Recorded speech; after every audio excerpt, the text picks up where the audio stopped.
Rug Herbert à gauche, à un Nick Kyrgios visiblement éteint. L'arbitre suédois est descendu de sa chaise pour encourager pendant près d'une minute l'Australien mené au score. Nick Kyrgios s'est ensuite repris et a même remporté le match. Le joueur français vaincu n'a pas caché son énervement. Si un arbitre peut sanctionner un joueur pour manque de combativité, je cite, il n'avait pas à descendre parler comme ça, a commenté de son côté Roger Federer. Le challenge inspiré par Drake version avion, l'affaire des claquettes de Kanye West et les parents qui postent trop de photos de leurs enfants sur les réseaux sociaux. C'est la Minute Web de Pascal Melconian. En France, près d'un quart des parents publient une photo ou une vidéo de leur enfant au moins une fois par jour sur les réseaux sociaux, révèle une étude. C'est pourtant fortement déconseillé.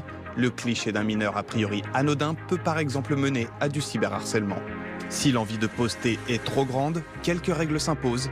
Le profil ne doit pas être public et les enfants ne doivent pas apparaître dans une situation embarrassante.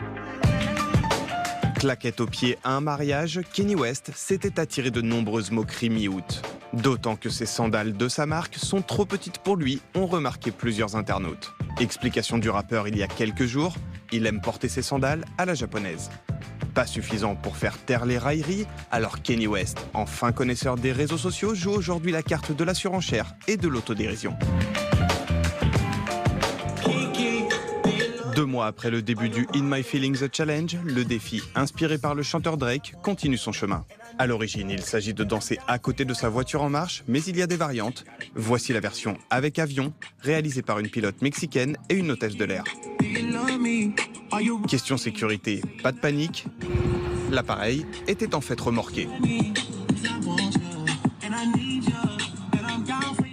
Un été difficile pour le cinéma. La fréquentation a chuté de près de 20% par rapport à l'été 2017, avec un peu moins de 30 millions d'entrées. C'est la pire performance depuis 10 ans. En cause notamment la Coupe du Monde de foot, mais aussi la canicule.